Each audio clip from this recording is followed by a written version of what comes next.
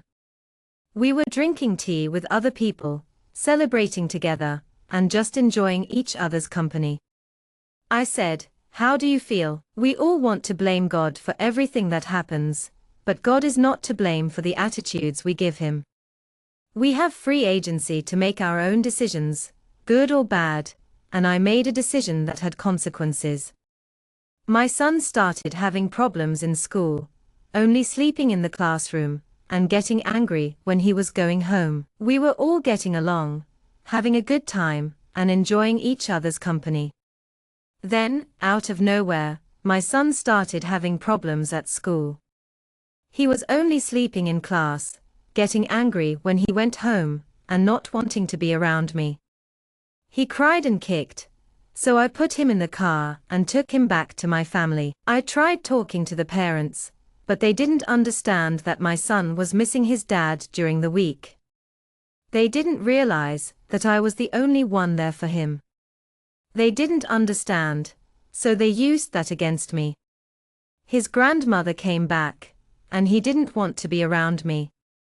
He cried and kicked, so I put him in the car. I told the family, including the mother, that the father was missing, but they didn't understand that he was gone during the week, and the kids were missing him. They didn't understand, so they used it against me. I'm not a bad mother. They always spoke. They said they would take the kids away from me. I wanted to die because they took my strength. They took my company. I covered for a long time, because I thought they were right. If they really think I'm not a good mother, I'm not a bad mother. My children are not falling with me. It took a couple of I'm not a bad mom, but I'm not perfect. I've had my fair share of struggles, and sometimes I've felt like giving up. But I've always tried to be there for my kids. They've seen me through good times and bad, and they know I always have their back. If they needed a photo for a party or something, I'd be there to hold a beer while they took a picture. If they got a scratch on their knee or something, I'd snap a photo. My daughter always had something to say, and my mom would take pictures of everything. Sometimes, it felt like my mom was trying to make me look bad, but I don't know why. Years later, when they came to visit, they took a photo of me holding a beer. They took the print. If my children arrived with cuts or bruises, they took a photo. They took a picture of everything that my daughter said, and everything that my mother did. My mother had a party, or my mother did everything. They used that against me, wanting to see me separated. Why the persecution? She turned to me one day. I remember as if it were today. She climbed there because I spent 3 months living in the house on top. It was November when I sent him away in January, and I was unemployed for those 3 months. I lived off what people gave me. My mother, who could not provide, carried food for me. One day, my daughter used the milk to change her diaper. I spoke to my grandpa, who was already in his grave. I remember one day when she climbed up there, it was as if it were today. I spent 3 months living in the house on top. It was November when I sent him away, and I was unemployed for those 3 months. I lived off the kindness of others, and my mother, who couldn't provide for me, carried food for me. One day, my daughter used the milk, and she used diapers. I spoke to my grandpa, who was already a big man, and asked him for a liter of milk. I heard everything that they spoke there. He said, "Your mother ordered milk for your father because she was responsible for you, not Aquil." I tore my soul over the milk powder that was overdue for my daughter. I will never forget this. I prayed a bag of milk powder. I spoke, "God, I will not knock on anyone's door." It was 11 p.m., and I was so troubled that it was over. I asked Pa for a liter of milk. I heard everything they said. He said, Your mother ordered milk for your father because he is responsible for you, not Aquil. I will never forget this. I prayed for a bag of milk powder. I said to God, I will not knock on anyone's door. This was 11 p.m., and I was so troubled that it was over. I didn't even touch myself. I finished. I said, but I won't hit anyone's door because who was past? Not a provider. I will pray, and I have faith in God that nothing will happen to my daughter. But tomorrow, you will provide, Amen. De made the milk for her. She warmed the milk in the bottle and cried, Tonight, I didn't sleep either because I never imagined going through this. It is me to pass something else, is to affect my children. In the meantime, I didn't even touch myself, I said, but I won't hit nobody's door, because who was it? A provider. I will pray and have faith in God that nothing will happen to my daughter, but tomorrow you will provide, Amen. He made the milk for her, milk, pure, warmed in the bottle. Crying. Tonight, I didn't sleep either because I never imagined going through this. It is me to pass something else, is to affect mine children.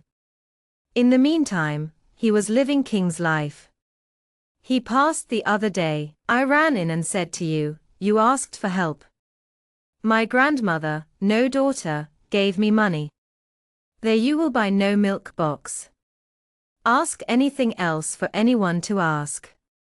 Me that if you have an egg, we will divide an egg into 4, but you and your children will not be without eating, Amen. But I was always so humiliated in mine life, that I always created it within me, not wanting to ask for anything. Today, I have difficulty. Even I was talking to my grandmother the other day, and she said, living king's life, I remember you asking for help before. My daughter, who doesn't have a daughter, gave me some money. You can buy a milk box with it. Ask for anything else you need, and we'll divide the egg into 4, so you and your children can have some. Amen. I was always so embarrassed in my life that I never asked for anything. Today, I have difficulty even asking for things. I'm struggling to ask, so I'm asking on my behalf. I have difficulty asking for things, and I finally felt humiliated after what happened at Christmas and New Year's. After that, he didn't buy clothes. My brother and sister-in-law helped me buy clothes for my children. Finally, my family welcomed me the way I could. I spoke to God in January. I don't accept this life in 2017. I don't accept this life in January 2017.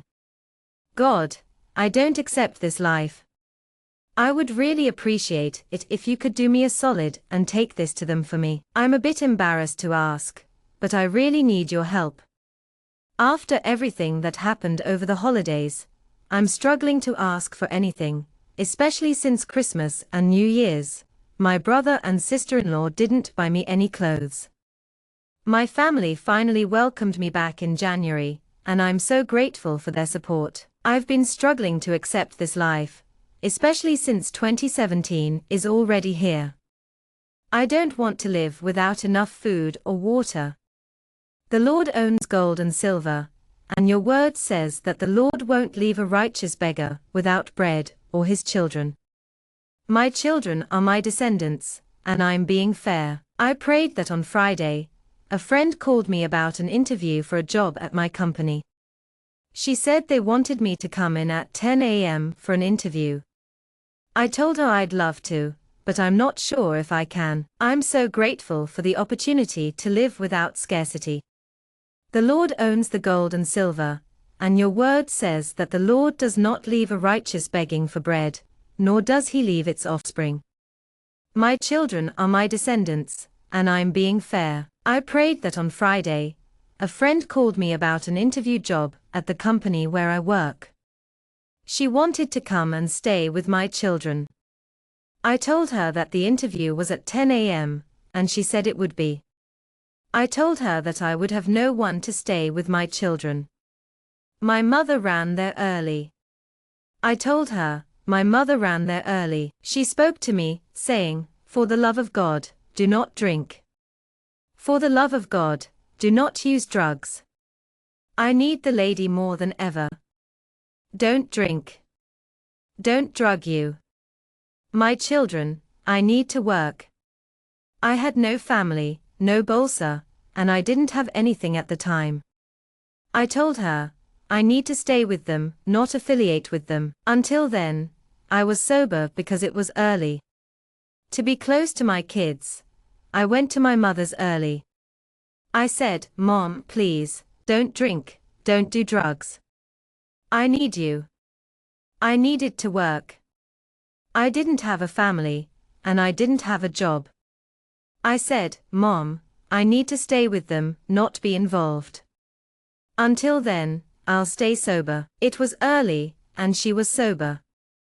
I woke up, and she was fine. I said, "Mom, is Kaiser staying with Bran?"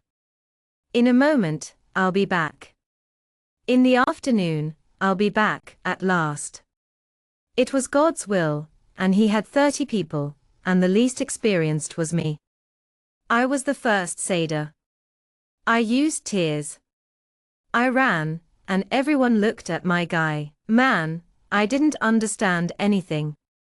She was an early riser, and she was sober. I woke up, and she was fine. I said, "Mom, Kaiser is staying with Brian. In a moment, I'll be back. It'll be a maximum of 1 hour in the afternoon, and I'll be back at last." It was so good that God had 30 people, and the least experienced one was me. I used tears, I ran, and everyone was looking at my guy. Man, no one understood anything. I cried, "Thank God, thank you God." Every word spoke hours, "Why thank you so much." Right is just a job vacancy, which for many is nothing to me. It was very good, thanks to God. I glorified. I glorified.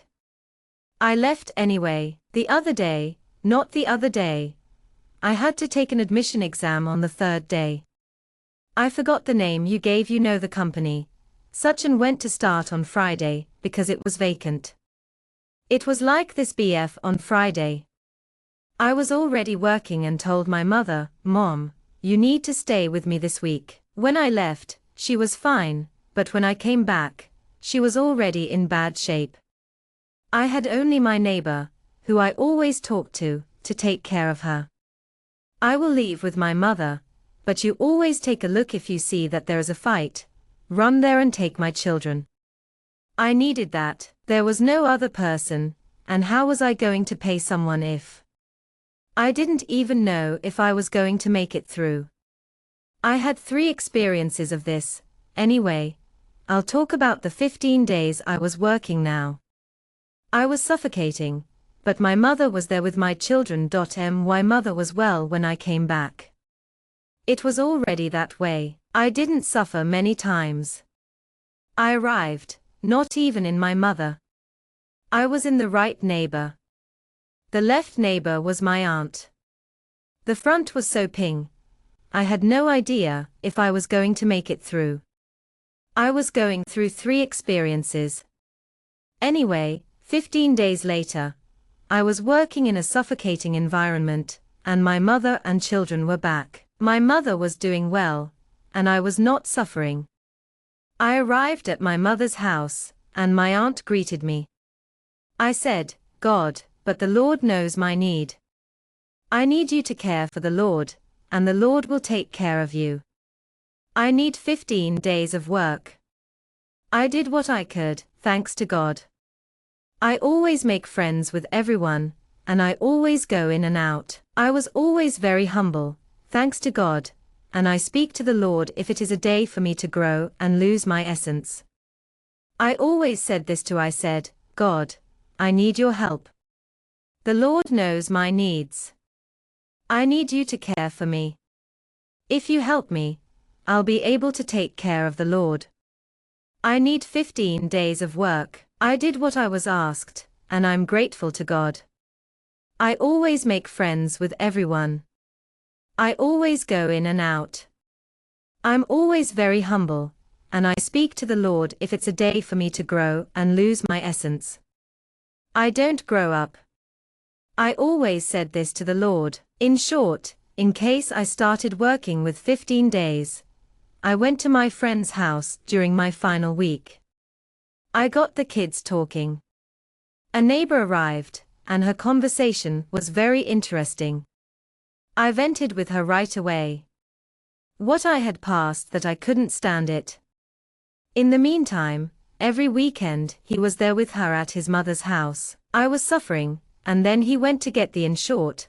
I started working with 15 days left on me. I went to my friend's house during my final week. My neighbor, who was a fellow churchgoer, came over to talk. She said she was venting to me about what she had gone through. I couldn't stand it, and every weekend, he was there with her at his mother's house. I was suffering, and then he went to get the children.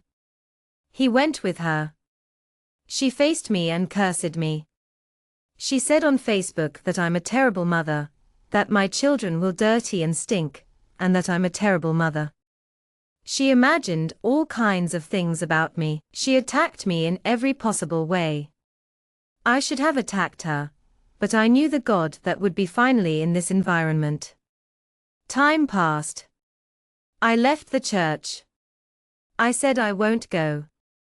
I was talking to a friend there, and she said, I'm listening to what you're saying, but I have nothing to add. I like what you're talking about, but you don't want to get out of your in-laws, your ex, or your kids. I said, I'm a terrible mother. Your children will stink and your children will be dirty. This is all you can imagine. She put all of that in me, from the dad to the worst kind of attacks. I should attack her, right? But I knew the God that would be finally in this environment. Time revolted. I left the church. I said I won't go to church anymore, but I feel guilty. It wasn't God, it was me. I didn't support why he started to take her for the same church as me. Everyone from the church, I already knew I walked away from. I love the life of my shepherds, they helped a lot of people. After I told you, after these months, my leader told me that experience is 3 months, but you will not need 3 months. You have already passed in. I'm not going to church anymore, but I feel a bit guilty about it. I guess it wasn't God, it was me. I didn't support her when she started going to the same church as me. Everyone from the church, I already knew. I walked away from church. I love the life of my shepherds and they've helped a lot of people. After I told you this, my leader told me, Thok, a 3-month experience is required, but you won't need 3 months. You've already passed the experience. There are 20 days there, sir. On that day, I was talking to my friend there that I went to vent to her neighbor. Her neighbor said, I'm listening to you. I'm talking to you. I have nothing to do with your life, but I like what you're talking about. You don't want to get out of your in-laws or your ex-girlfriend. I said, I spent 20 days there, and on that day, I was talking to my friend there. I said, I went to visit my neighbor. She said, I'm listening to you. I have nothing but love for you and what you're talking about. You don't want to get out of your in-laws or your ex-girlfriend, Igros. I said, my biggest dream is to have a child, but I have nowhere to go with it. I still went to my mother's house, but with one more daughter, I can't put my 2 children in it. I already sacrificed, and I will not sacrifice the 2. She said, let's go. Let's all go to my house, which is about 5 houses away. I said, let's go. I opened the gate. She had a salon on top of the house with a staircase. She opened it. I had this huge dream, but I didn't know how to make it happen. I went to my mom's house, but with 2 more kids, I couldn't take it anymore. I had already given so much, and I didn't want to give any more. She said, let's go. Let's go to my house. It was about 5 houses away. I said, let's go. I opened the gate. She had a salon, and a hair salon on top of the house, with a staircase. She opened the gate, and there was a bathroom and a balcony. In the background, she spoke. You can change tomorrow. I said, hi, she is. God touched my heart. You can change tomorrow to this home. There on the corner is a truck that does reels. He is my friend. If you want, we go there now and take it all that is yours. You do not need it, and you never will go through everything you are saying that you never passed. I didn't think twice before I went. On a warm summer day, the gate to her 3-room apartment opened to reveal a bathroom and a balcony. In the background, she spoke gently, you can change tomorrow. I smiled warmly and replied, you're right, God touched my heart. You can change tomorrow to this home. There on the corner, there was a truck that did reel.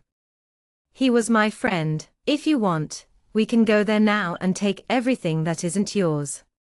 You don't need it, and you never will again. You're not going to go through everything you're saying. I didn't think twice before going.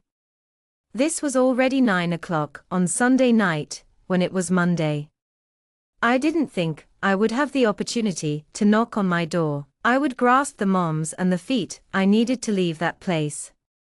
He put a chain and a lock on the gate every day. He locked it at 10 o'clock every day. If I had been inside, I was. If I had been, I was often. I slept in my grandmother's room, my cousin slept in my mother's room, and she understood what I needed. It was already 9 o'clock on Sunday night, but it felt like it was Monday. I thought I'd have the chance to knock on the door of opportunity, but I didn't. I was with the moms and the foot that needed to leave that place. He put a chain and a lock on the gate every day.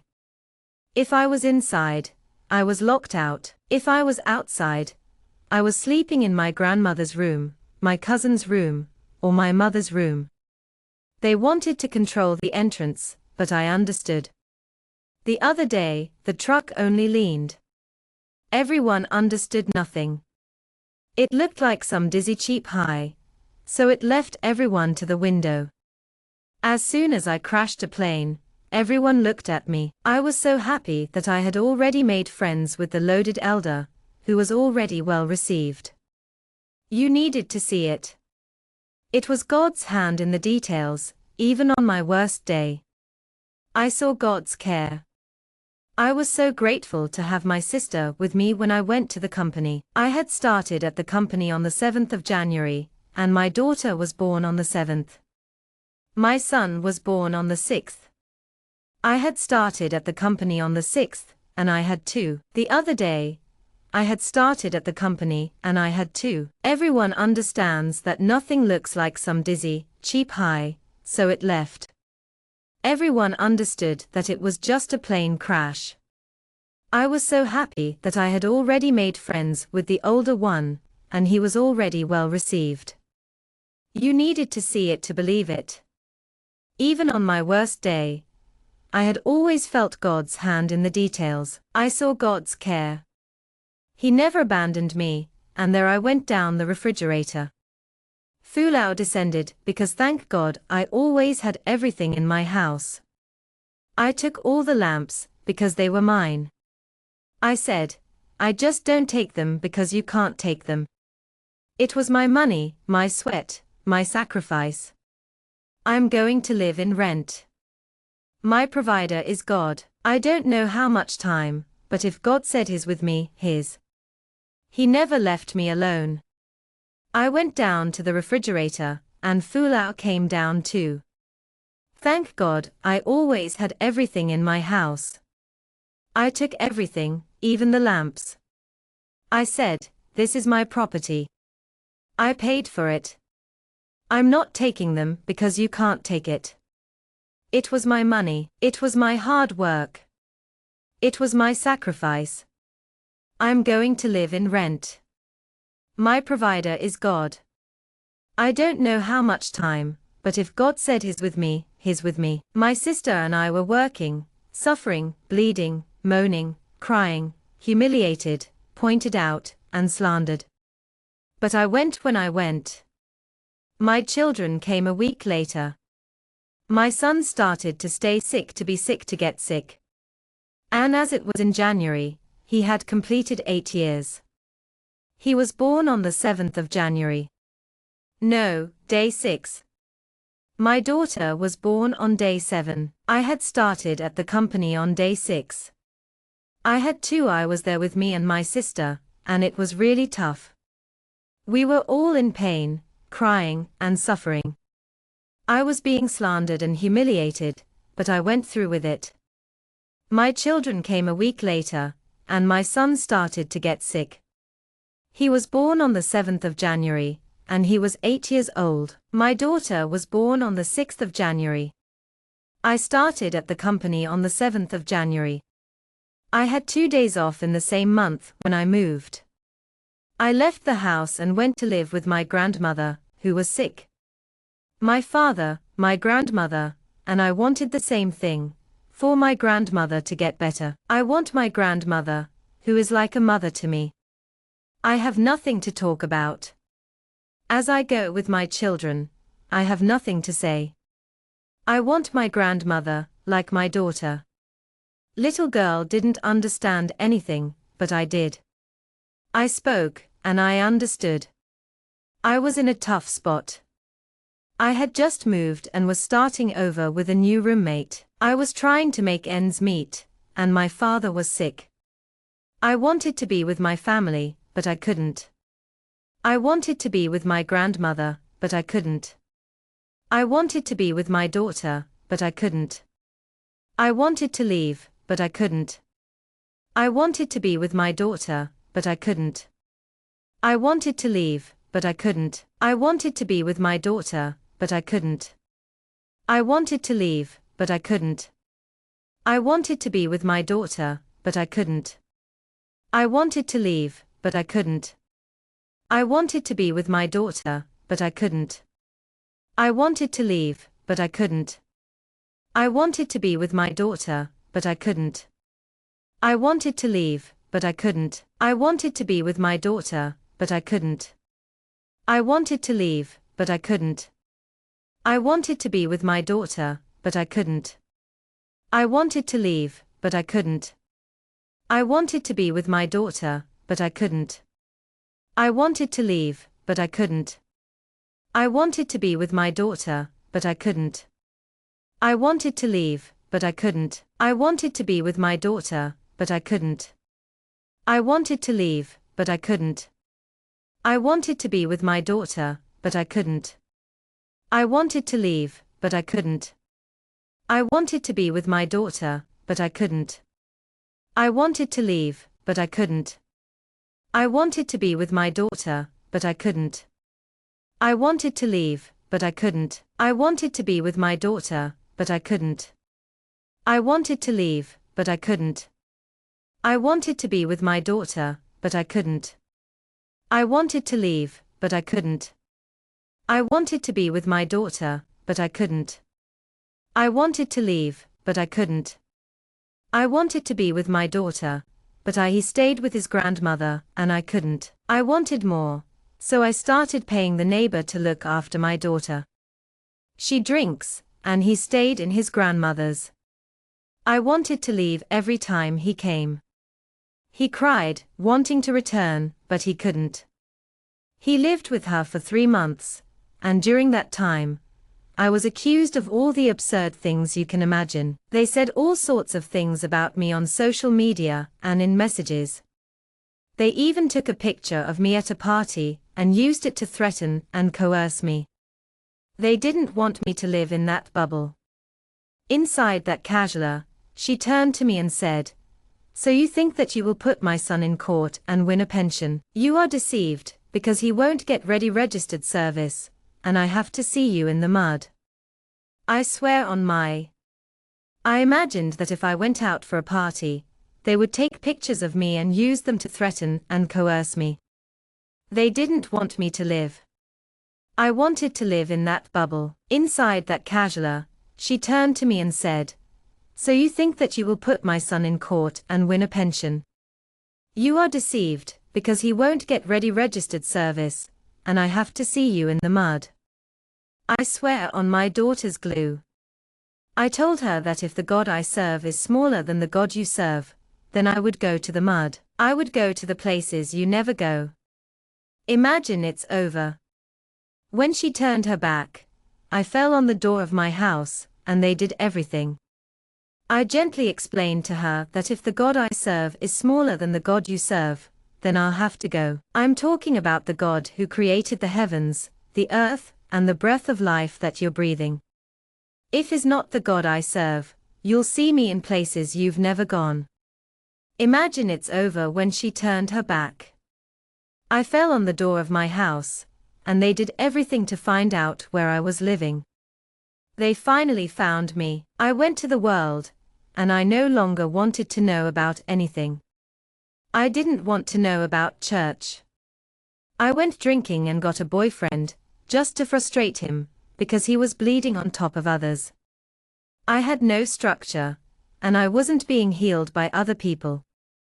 So I got involved with other people. I was trying to deal with the situation at last. After years of navigating life's challenges, I finally found myself in a place of clarity. I had moved on from the feelings I held for him, but the journey wasn't without its struggles.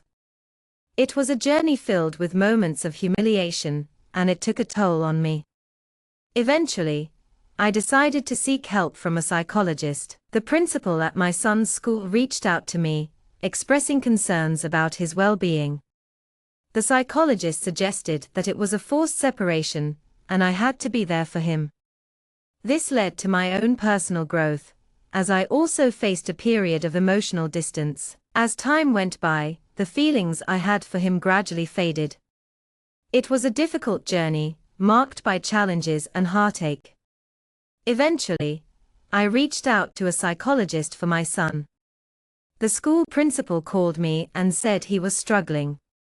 He suggested I consult with a psychologist. The psychologist said that my son had been forced to separate from me. I had to be there for him, even though he preferred to stay with his father. This led to some tension between us. I was quick to get annoyed with him, but I took care of him, watched over him, and did everything I could. However, there was a lack of love in our relationship. I'm not sure if someone influenced him, or if he just heard something from someone else. I don't know for sure, but when he came back, he was not the same child. He chose to stay with his dad rather than with me, and I couldn't understand why. I tried to be there for him, taking care of him, but I couldn't find that love I thought we shared. I don't know if they influenced him or if he heard me, but when he came back, he was not the same child. He was totally different. I don't know what happened, but it hurt me deeply. For 2 years, I lived in a rental house. Then, the contract ended, and I lost my job. I was unemployed and had to cut my family off. At the time, I received Bolsa Familia, but I lost it when I lost my job. I went to live in a smaller, cheaper rental house with 2 other people. I also had a relationship with someone else during this time. I was doing well, but then something happened that really threw me for a loop. It was a very difficult period, and I had to leave the house where I was living. It was a rental house, and I was there for 2 years. I was unemployed for a year, and my family was there with me. I was receiving a government program called Bolsa Familia, but I lost that when I lost my job. I ended up living in a smaller house with someone else. It was a very difficult time. I was also involved with someone else. During that time, I lived in the same backyard as a couple who were also living there. My daughter's godfather was living there, too. Unfortunately, I had to leave that house, because my life was turned upside down again. I had a crisis of anxiety. I couldn't relate to anyone else. I drank alcohol, and it was enjoyable, but I couldn't because I was thinking about what happened to her and what happened to me. I had one of the most difficult experiences of my life. A couple who lived in the same backyard as my daughter, and me was my daughter's godfather. Unfortunately, I had to leave that house, and my life changed again. I had a panic attack, and I couldn't relate to anyone else. I drank to cope, but it didn't work. What happened to her, and what happened to me was a whole process. In the meantime, he didn't receive his pension. During this 2-year period, he went to the market, bought what he thought I needed, and brought a box of milk, a diaper pack, 2 bananas, and 3 apples. He thought the children lived off that. The children didn't put on clothes, the children didn't dress, the children were sick, the children didn't study, and the children had no leisure time. They only had leisure time when I was with him, and he took time whenever he wanted. It was a whole process. In the meantime, he didn't pay for my pension during this period of 2 years. He went to the market, bought what he thought I had to buy, and brought a box of milk, a diaper pack, 2 bananas, and 3 apples. He thought the children lived off that. I told him the children didn't put on clothes, the children didn't dress themselves, the children were sick, the children didn't study, and the children had no leisure time. They only had leisure time when I was with him, and he took it when he wanted. Anyway, it was when I said I didn't accept this life, and I always worked when I wasn't CLT. I sold jewelry, clothes, and anything you can imagine to make money and not depend on anyone financially, because I know what I suffered in these 3 months, that I was living there unemployed. I know the pain. I know what it's like to want something and not have it, and for your child to ask for you and not be able to give it to them. It was too much. I said, I'll go to him in court. 2 years ago, I said I couldn't stand it anymore. I said I'd earn $200. That's where I went to justice when I thought it was unfair. It was worse. It was a threat. It was coming to my door. It took my children. I wanted to return when I was at the party. He arrived at the same party. He threatened me. I had to open a case against him. I've been struggling with this for 2 years. I've tried everything to make him understand, but nothing has worked. I've tried to earn $200. I've tried to go to court. I've tried to talk to him. I've tried to open a case against him.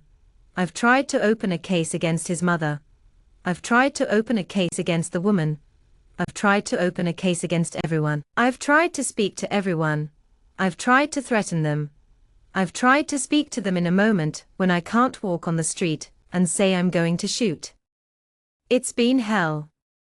Even being in my own home, living my life without going there, saying nothing to them, they always provoke when I speak like this.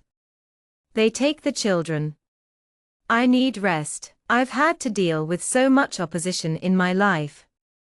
Everyone against me, even my own family. It's been really tough.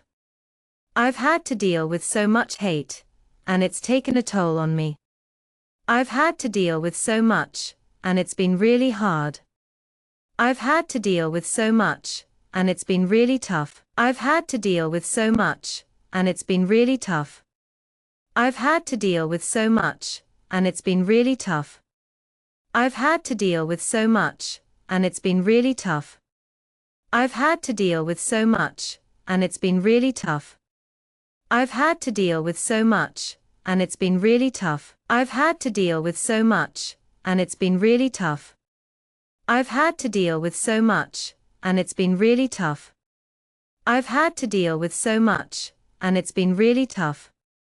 I've had to deal with so much, and it's been really tough. I've had to deal with so much, and it's been really tough. I've had to deal with so much, and it's been really tough. I've had to deal with so much, and it's been really tough. I've had to deal with so much, and it's been really tough. I've had to deal with so much, and it's been really tough. I've had to deal with so much, and it's been really tough. I've had to deal with so much, and it's been really tough. I've had to deal with so much, and it's been really tough. I've had to deal with so much, and it's been really tough. I've had to deal with so much, and it's been really tough. I've had to deal with so much, and it's been really tough. I've had to deal with so much, and it's been really tough. I've had to deal with so much, and it's been really tough. I've had to deal with so much, and it's been really, he says, if you don't want to take care of your children, then you're not going to be a good parent. I said, you don't understand. I don't want to be a bad parent. I don't love my children. I need to rest. I have a life. I am a mother. I love my children. But he also said he was a father, and he stayed for the week, and then he complained. It made me feel like he was the one who was wrong. I went to court, and it took a year to leave. I said I was going to court, because I wanted the value of the house that I built on top of his mother's house. Everyone in the family spoke, but you didn't. You will waste time. Home is in my parents' ground. You don't have, you will waste time. I said, I knew the God who was on my side. From this battle, I said I invested my time and energy. He left the apartment and lived in the house. I said no, I would not go out with my children to live in a rented house. I asked her to come to live inside the house I built, from the first to the roof. I said, let's not go to war. Let's go to war, and God will cover those who are wrong. We are going to war. It took I'm going to. I know the God who is in front of me. From this battle, I said I invested in this.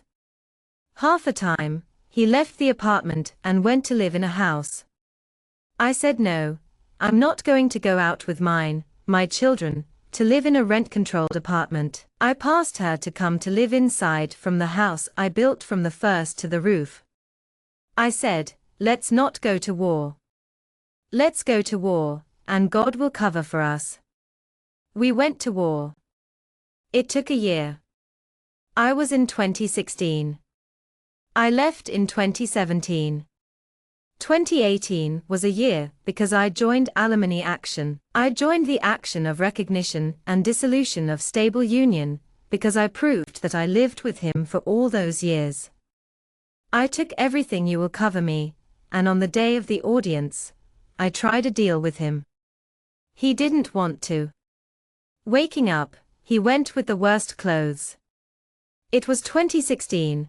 And I was 17 left in 2018. That year, I joined an Alimony Action to recognize and dissolve a stable union, because I had proof that I had lived with him for all those years. I had a photo of everything, OS, bolt-in, and everything else. I tried to cover everything, and on the day of the audience, I tried a deal with him. He didn't want to. He woke up and went with the worst clothes. He let his beard grow. I remember this as if it was today, when I looked at him. I said, blood of Jesus, I spoke. I didn't sit down. I said, I didn't speak. I didn't sit down. I said, no, I'm Jesus. I didn't say, I don't think I had done. I didn't drool at Casa del to drool. Seriously, whoever sees thinks I'm not lying. I'm telling the truth. I don't know. I remember when I looked at him, I said, blood of Jesus, I spoke. I didn't say no, or I'm not, or I don't think, or drool. Whoever sees me, they think I'm not lying, I'm telling the truth. If anyone instructed him, especially because he went to college, he must have some instruction behind all that, right? I don't know. Anyway, I was more cute than he was. I said, is not wrong. This then the account. Account doesn't close at last. I already had overcome the feeling, no longer existed more for him. I already was breathing, relieved, even they impressed. Why they impressed now, because of the children, was no longer because of me. Because he had already gone with his wife, I'm not sure, but I think he might have had some legal counsel, especially since he went to college. I'm not saying he didn't have a plan, but I don't know for sure. Anyway, I was more upset than he was. I said, "This isn't right," and then the account closed. I had already overcome my feelings, and he no longer existed for me. I was finally breathing a sigh of relief, and they impressed me. Now, it was because of the children, not me. He had already gone with his wife, and was living his life at last. She had even gotten pregnant right away, and they had 2 children. Finally, we were able to summarize the case. I didn't want to agree. I remember that he spoke to me like that. I can pay 2 Brazilian reals with the help of my family. I spoke to him. I wasn't looking at him, but at that time, I looked. I looked like this. I said, "How funny, because 200 Brazilian reals with help." I said, At last, she was living her life. She had even become pregnant today. They have 2 children, and she was finally pregnant with him. I didn't want to agree. I remember that he spoke to me like that. I said, "I can pay 2 Brazilian reals with the help of my family." I spoke to him. I wasn't looking at him, but at that time, I looked like this. I said, I laughed because 200 Brazilian reals with help. I said, "I need to have another child to create." I said, "I have 2. No, I woke up. I said, "Okay, I'll send it to the judge, because when you don't, according to the conciliation lawyer, it will be sent to the doctor." Layla, I remember her to this day. She still congratulated me. I said, "It's for you and your children that I'm not giving up." She told the story all for her, and it took some more 2 months. I'm not sure if I have another child to make. I said, "I have 2. Oh wait, I woke up. I said, "Okay, I'll send it to the judge, because according to the conciliation lawyer, if you don't, it will go to the judge. I'll send it to Dr. Layla." I remember her to this day. She still congratulated me. I said, "It's not about giving up for me, it's about not giving up for you and your children." She told the story of how she had passed, and it took 2 more months. We went to the judge at FATEC the first time. It was at the Defender Public here from Carapicuba Conciliation. Then it was at FATEC. I went to stay with Gracinha. I said, "Let's not go to them, not to ourselves. I started this war. I will continue until the end, even if I lose. We go from the beginning, but I'm going to the end. Let's talk if I don't want to talk amicably." I first went to the judge at the Defender Public here from Carapicuba Conciliation, and then I went to FATEC. I went to stay with Gracinha. I said, "Let's not go to them, not to the self. I started. I entered this war. I will until the end. If I lose, we go from new, but I'm going to the end. Let's go talk. If I don't want to talk amicably, I was 2 years being humiliated, suffering from you, trying to give me a minimum for your children, which is not for me. I never needed for your children. You never wanted. Now I don't want to talk. I will talk about it in front of the judge. I went and I'm going to say something to you. When I went to live with him that I built, my aunt said, 'He who does not hear advice hears poor.' She said, 'So guard the note tax of everything.' I was in a difficult situation for 2 years, and it was very hard to be away from my children. I was trying to support them, but it wasn't easy. I never asked for anything for myself, and I didn't want my children to have anything less than what they needed. I wanted to talk to you in front of the judge, but I'll save that for another time. When I went to live with him, I told him that I had built my aunt's house. She said that if you don't listen to advice, you might end up in a bad situation. She said that even if you buy something small, like a lamp, it's important to keep track of your expenses. I saved all the receipts and tax documents, and on the day of the inspection, I showed them everything. I bought everything at a fair price. While I was living with my children and paying for everything myself, my current lover was living in the house. I took a picture of the 3 bags on the floor every month, and he took it from me. I said, oh, that he takes to 2 children is enough for 2. I bought even the lamp. I saved all the notes and inspectors. On the day of the inspection, I showed everything I had bought. I said, oh, everything I bought is fair. His current lover was living in the house, while I was living rent-free with my children, paying for water and light, and doing everything alone. I thought, I took a picture of the 3 bags so that he could take them to the children every month. I took a photo and said, oh, that he takes 2 children is enough for 2 children survive there. The judge shook his head and looked at me. He started, how much percentage do you want? The house, all the papers, and so on. How much do you want to pay? But I'll pay 22% of my salary like this. I'll wait for it to be roasted, I said, for him, so I said he said that I wanted to await the judge. He can't stay with the guard. I'll disturb you if I say that I want to take my children out of. The judge looked at me with a gentle expression and said, how much do you want? I replied, I'd like to take a percentage of the house, and add all the papers to that amount. I'll pay you back the full amount, but I'll pay 22% of my salary. The judge looked a little surprised and said, you're saying you want to wait? I replied, I've been waiting for 2 years, saying that I'd take my children out of the country. Now you don't want to wait, but you can pay me back what you gave me for my children. I give you money every month, and you only give me it every 15 days. There's a problem, you didn't do this to me for years. I didn't say anything. The judge looked like this, shook her head, and spoke. She said, because it is in mine, I can't. Then she was hit with the hammer.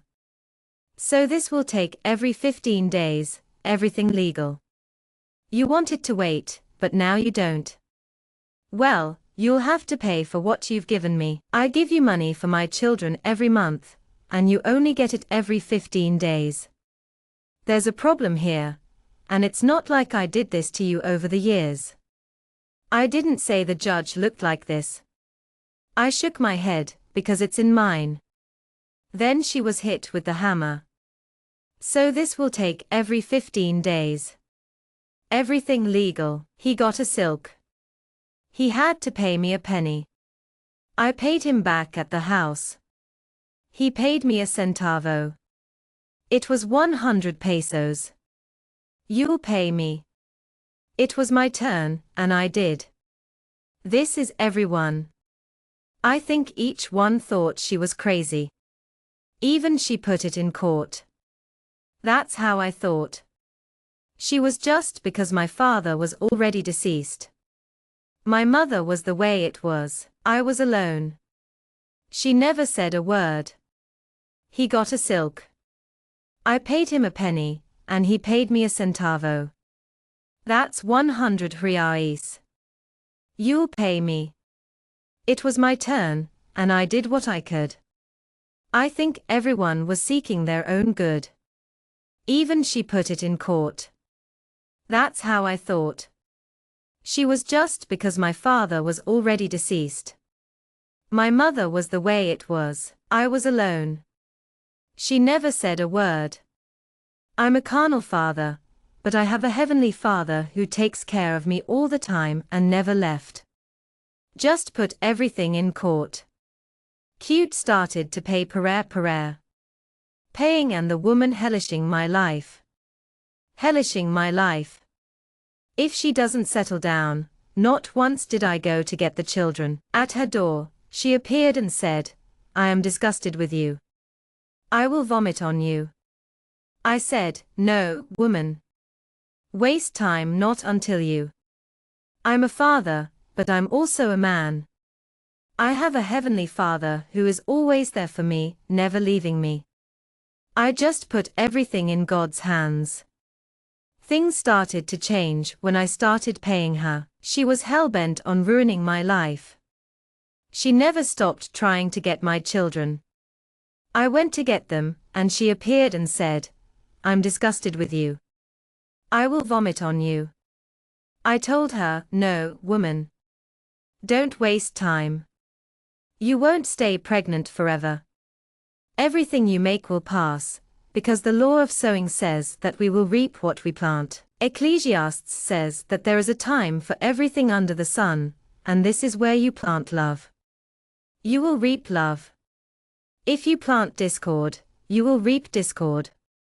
Everything you are planting will be spent.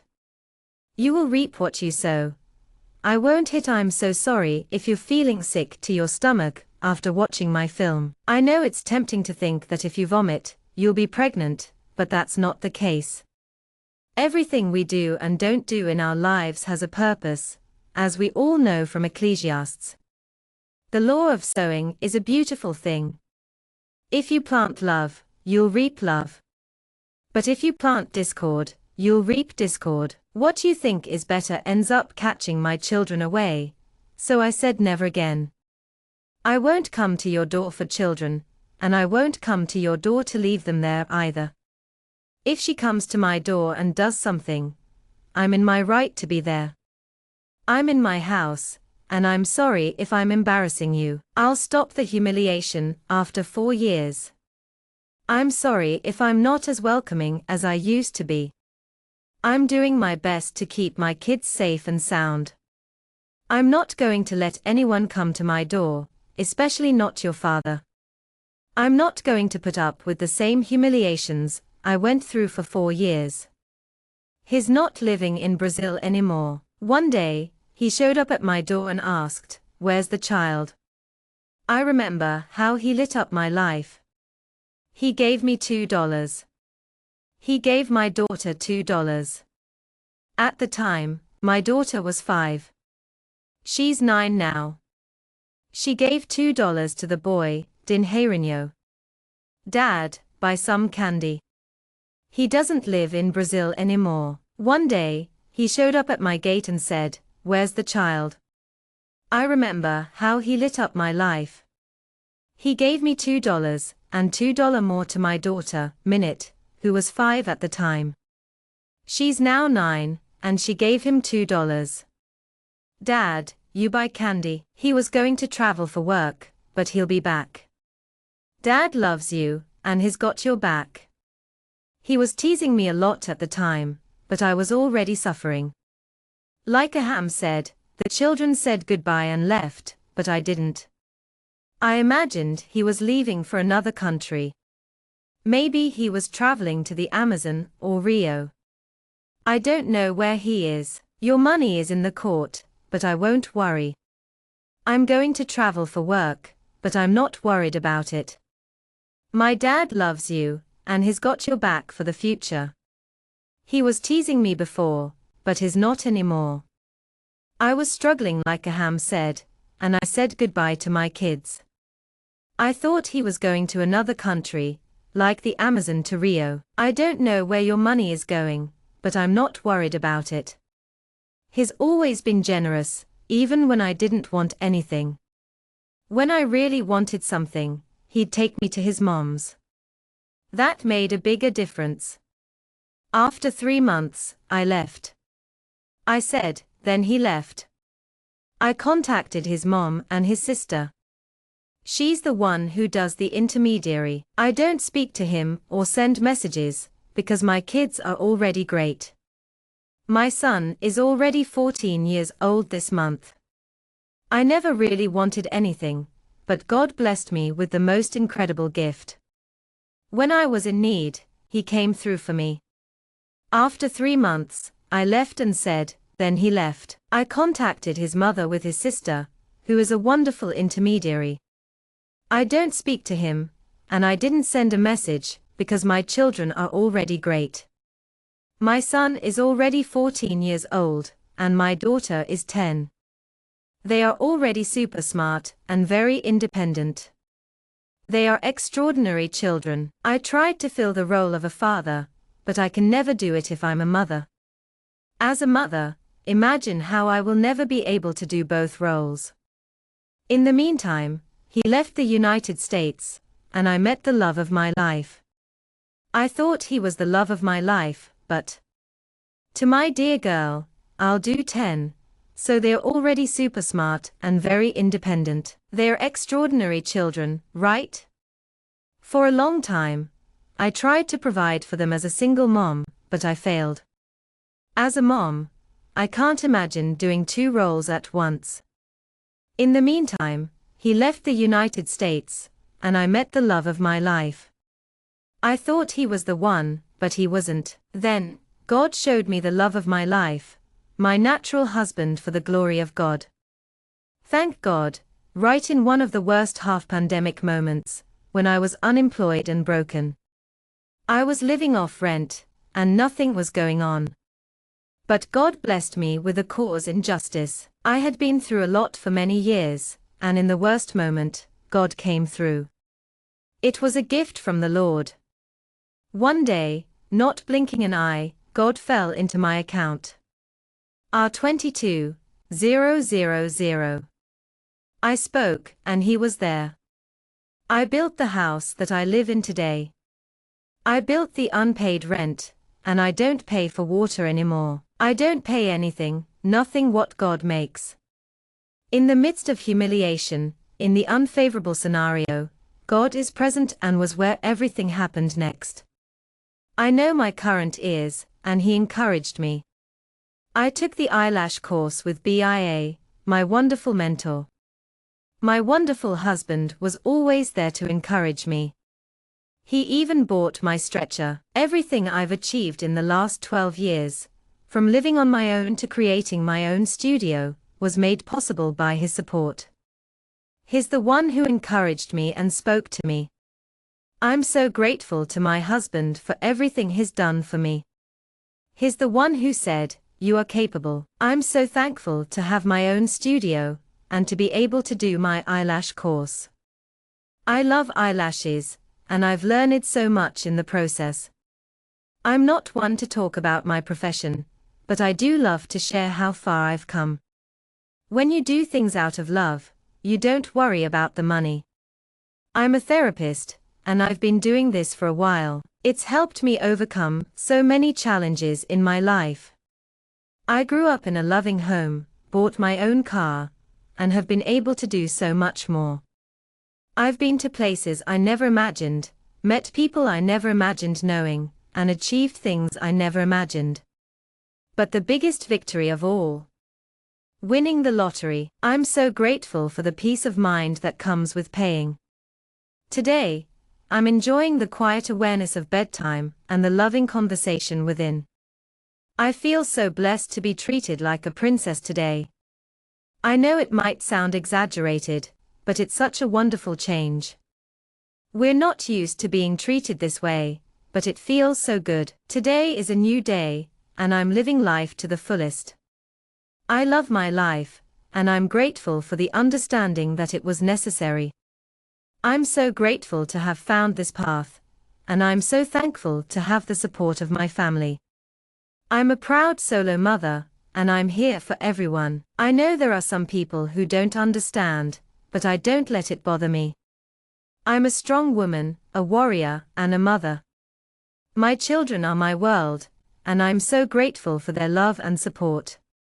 I'm thankful for the people in my life, even those who don't understand. I'm grateful to have found this path, and I'm so thankful for the support of my family. I'm so grateful to have found the purpose God intended for me today. I'm a proud solo mother, and I'm here to share my journey with you. I know there are those who speak ill of me, but I don't let it bother me. I'm strong, I'm a warrior, I'm a mother. My children are my world. They are the light in my life, and I'm so thankful for that. They are like a beacon of hope in the darkness. God made me a light. Today, I want to thank my mother, whom I didn't even tell right after 20 years. Thanks to God, my mother's health has improved. God healed her and set her free. Today, my mother is a worker of the house of the Lord. She helps me in a way that she never helped me when I was a teenager. It's beautiful to see the bond and conviviality she shares with my daughter. Today, I'm grateful for my mother's health, which has improved over the years. I'm thankful that God has healed her and freed her. She's a wonderful worker of the house of the Lord. She's helped me love and bond with my daughter. It's beautiful to see their genuine exchange, without asking for anything in return. I'm very happy to see my mother today. I didn't see many of these things 20 years ago. Many people mistreated my mother, humiliated her, and sometimes beat her. She was purple-bellied from drinking used drugs. People beat her. I lived through these horrible scenes throughout my life, and today, I see the Lord's promises fully coming true. I give all the honor and glory to God, because even in an I'm so grateful for the positive changes in my life. I'm spiritually, psychologically, and financially stronger today than ever before. I have my own home, a loving job, and a cozy study. I have a wonderful family, a supportive partner, and a caring friend. I'm so thankful for the love I have for my life, and for the ability to enjoy long dates with transparency, honesty, and trust. I'm talking about the good things in life, the things that I'm so grateful for the good things in my life, like my home, my job, my family, and my partner. I'm thankful for the love and companionship I have today. I'm living in a place of peace and contentment, and I feel so blessed. As a new mother, I've learned so much from my children. Every challenge I've faced has made me stronger, and I'm grateful for the journey. I've been through tough times, but I'm thankful for the lessons they've taught me.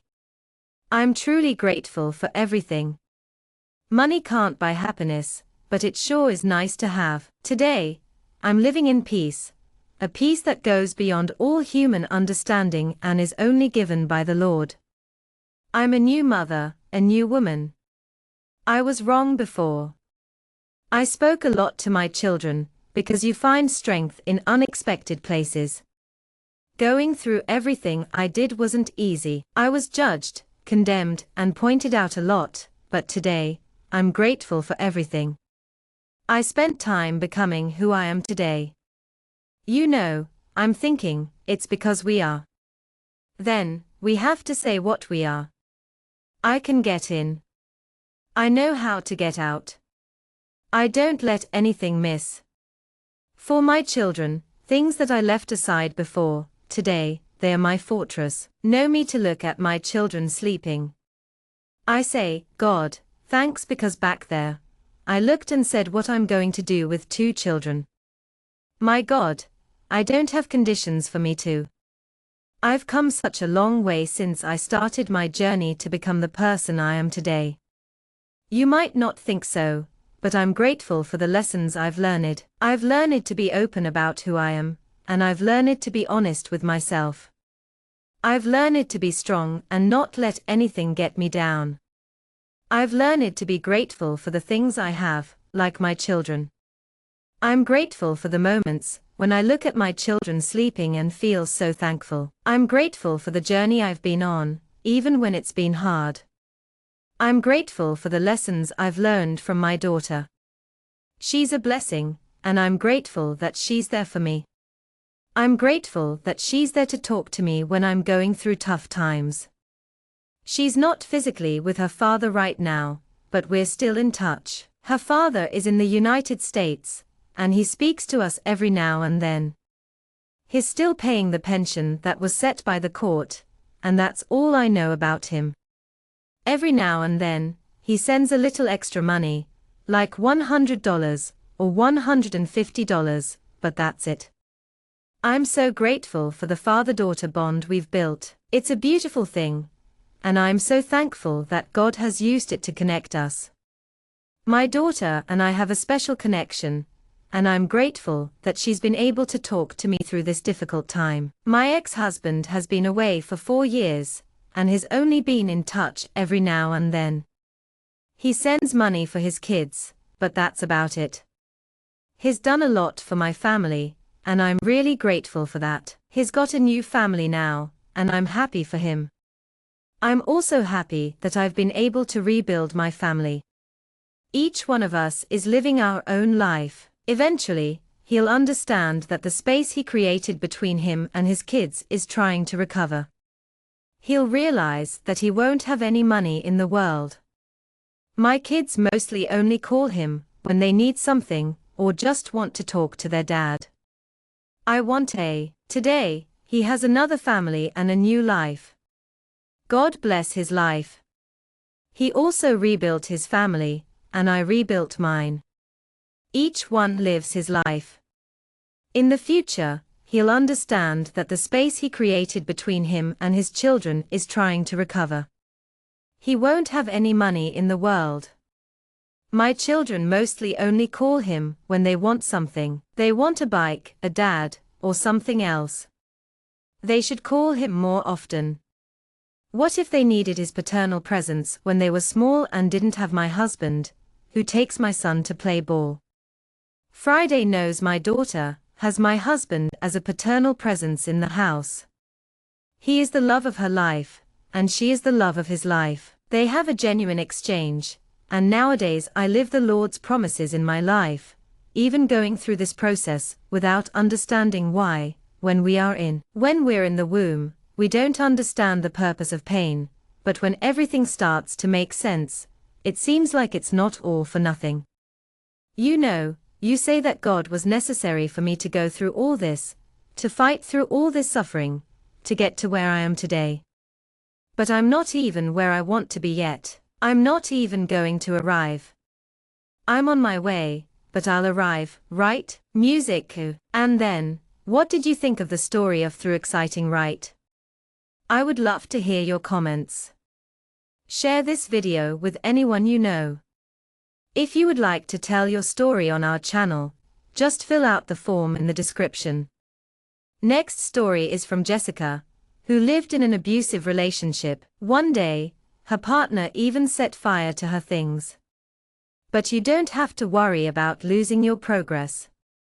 Just subscribe to the channel and activate notifications, so you can be warned by YouTube.